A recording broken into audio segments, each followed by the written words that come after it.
Good morning. Good morning. How's everybody doing? I hope you're all well, wherever you are in the world. It's 12 o'clock on a beautiful day here in Savaria. If you're in the UK, you're probably having your 11s right now. But yes, welcome. I mentioned on Monday I was going to jump on again today and talk about something pretty cool. And true to my word, here I am. So thank you for stopping by. If you're watching on the live today, it'd be really good to know where you're from. And if you're watching on the replay, thank you for stopping by. It'd be good to know where you're from, how you're doing, how your day's been. So before I get into it, I want to ask you a question. It's very simple. I want you to think about something that is really important to you at the moment. Okay, it could be something you're doing in your business. It could be a project. It could be a health goal. It could be doing up your house. I know all about that, by the way. We just moved into our apartment over here in Sweden, and thank God they've just started doing the painting after 3 weeks. So finally, we're going to have a home. So I'm pretty excited about that. So think about something that's important to you today, and I want you to tell me in the comments below on a scale of 1 to 10, with 1 being not at all and 10 being all in, how committed you are to that particular project or goal. Just 1 to 10. You don't have to tell me what it is, just 1 to 10. Okay, I'm really interested to understand where your level of commitment is. And this isn't about naming and shaming. If it's a 0, let that be okay.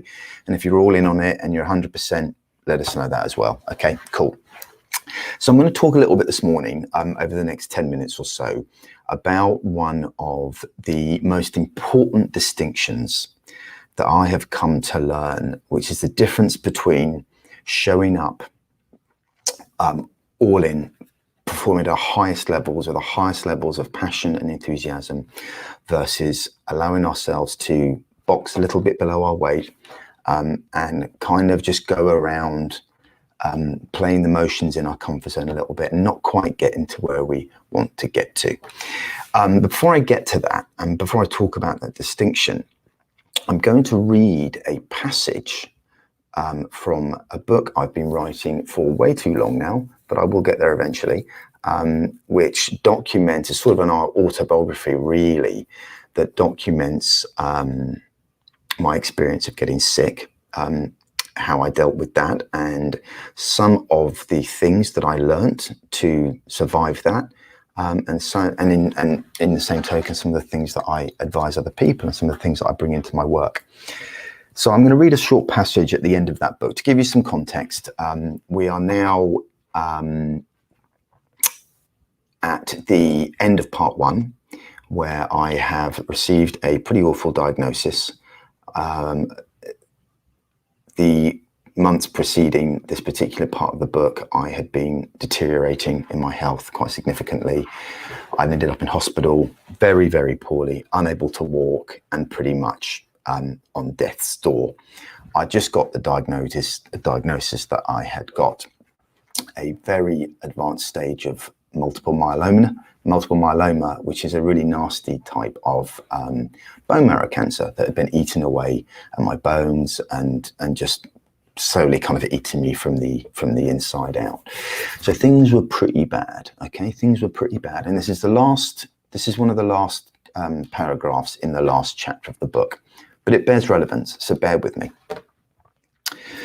So a few months earlier, I was stood on the platform at Nässjö station. Nässjö is a station in Sweden, by the way, with my little girl in my arms, her hand gently patting me on the back of my shoulder as if to communicate, "It's okay, Daddy, it's okay." As the chaos ensued around me that evening in hospital room 428, I wrapped my entire being in that moment and took it down with me, deep and safe, far away into the other room. But I took something else too, something so profound and unexpected that to this day, I still have difficulty explaining it. It was neither memory nor imagination, more an instinctual sacrament of knowing. A warm existential energy imbued with a rich texture of certainty and decisiveness. I know it seemed to conduct in me. I just know I'm going to be okay. Somehow, my mind, body, and soul seemed to have made a definitive and immovable decision that the work could now begin because the healing was done. The tragedy is that despite trying, I have never understood the formula behind that moment of decisiveness, the pain and suffering I might relieve if I could.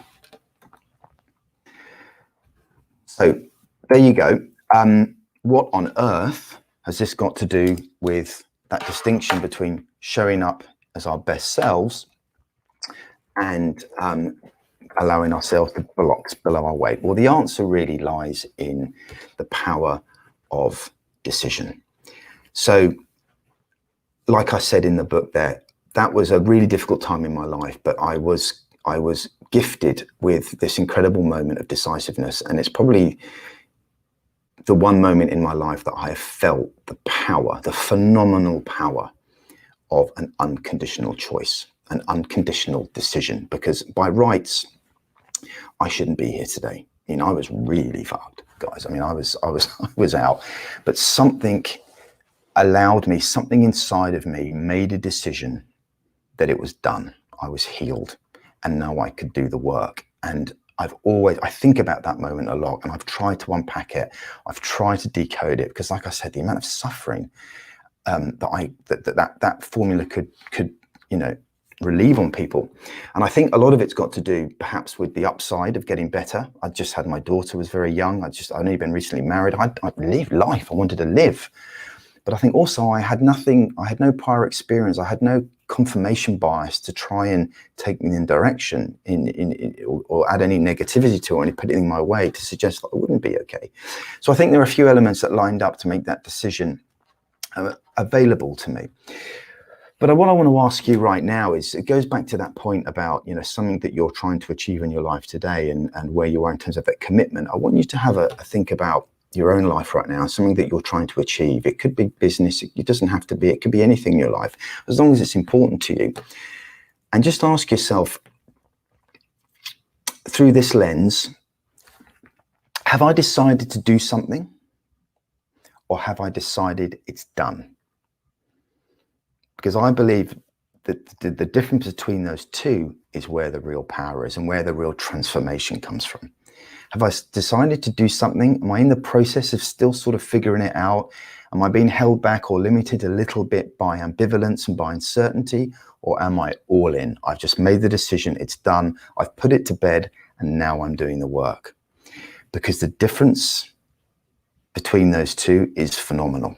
And usually it's the difference between who's showing up every day to take on that project, to take on that business. Okay. So, you know, if that is you, and you are finding yourself perhaps being a little bit held back by ambivalence and being a little bit limited, I want you to consider how you can reframe that decision, how you can remake that decision, not just to do what you're doing, but to make the decision that it's done, and to change your whole posture about what it is you're trying to do. Yeah. And there are a few things that you can do to help move that along, because it's one thing to give you this kind of information. It's another thing to go, okay, well, right, well, now you've helped me realize that I haven't made an all-in decision. What can I do about it? Well, there's two things. There's a way that we can hack our mind when it comes to decision making. What usually gets in the way is the limbic part of the brain that's associated with emotions, will jump in and will start throwing up barriers in front of you, right? Confirmation bias kicked in, and all this stuff starts to come on, and it starts to kind of dumb down your sense of certainty, your sense of confidence that you'll be able to actually achieve that. So one exercise you can do, and you can try this for the next few days, I mean, I would recommend that you try it for 21 days, is each day when you wake up in the morning, make 3 decisions. Okay, make 3 big decisions. 2 of those decisions need to have absolutely no resistance. Okay, you know unequivocally that you're going to do those things. There's no resistance in the way. There's no doubt. There's just something that you're going to do. The third one is the decision that what you're trying to achieve right now is done. For example, if you're trying to start up a new business right now, okay, here's the 3 decisions you could make. You could decide that I'm going to go for a 5K run, I'm going to cook Italian for dinner, and I am going to build a 6-figure social media, creative business. Okay, make those 3 decisions. When you sort of reviewing kind of your day in the morning, just say those decisions out loud every day and just slot the big decision, the one that's got resistance, in between the other 2. Because what this does is it starts to normalize how you're seeing that particular goal and how you're seeing that decision. And it kind of hacks the brain a little bit. Because if you can slot in a massive, scary decision about something that you want to be doing in between something that's not got no resistance, then you're taking that resistance out of play, and it can prove very, very powerful. So try that for the next few days and see how you start to shift in terms of how you're responding to what you're doing, the tasks that you're setting yourself, how you're approaching the actions that you need to take, the level of action that you're taking as well, because it will all start to shift slightly, and you're going to start perhaps finding yourself you're taking bigger action with less resistance. The other thing you can do is look at the bridges that you have consciously and subconsciously built to safety. You know, as that expression is, burn all your bridges, right? I'm not talking about anything as aggressive as that. What I am talking about is there are ways that we protect ourselves unconsciously about going all in on a decision, deciding something's done by making sure that there are bridges back to safety. And those bridges can take a number of different forms.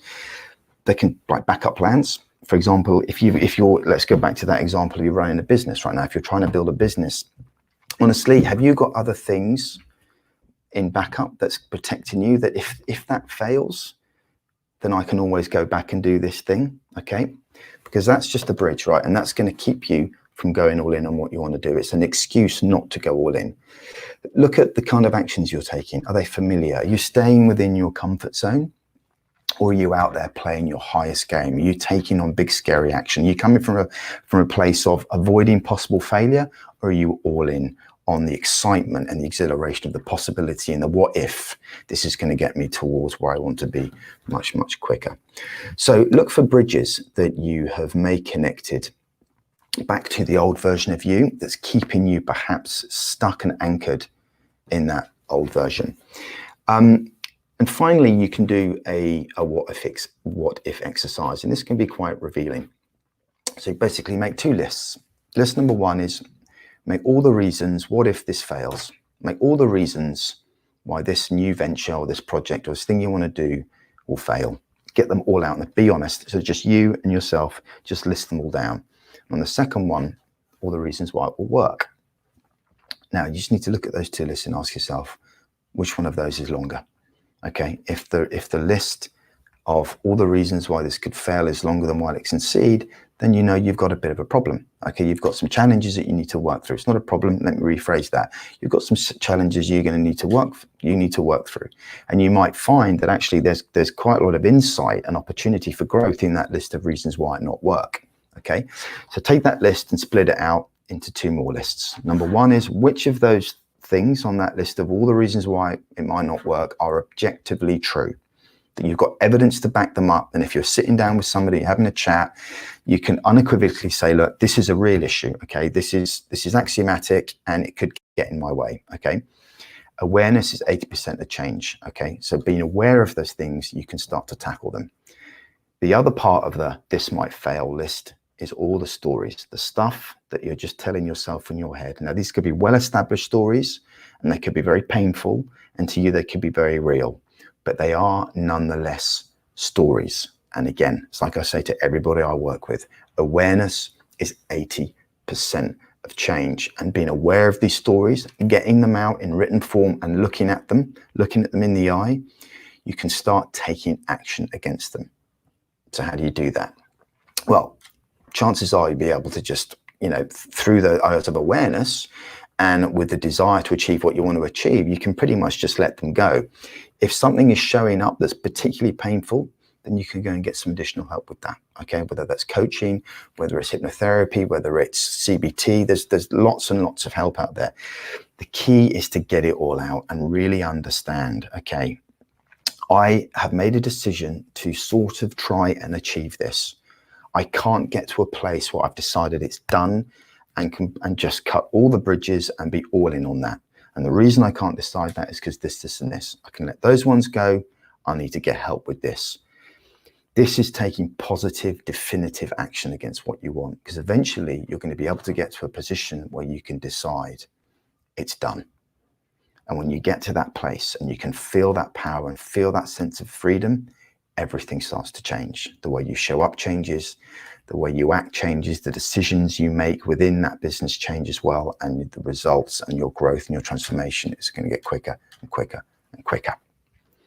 So that's it for me today. Thank you very much for dropping by. If any of this information has proved valuable and useful, just give me some love in the comments. It'd be good to hear from you. And like always, if you want to chat to me about any of this in more detail, just drop me a message or just raise a hand in the comments and I'll get in touch with you. Have a wonderful Wednesday wherever you are in the world, and I will see you again real soon. Bye now.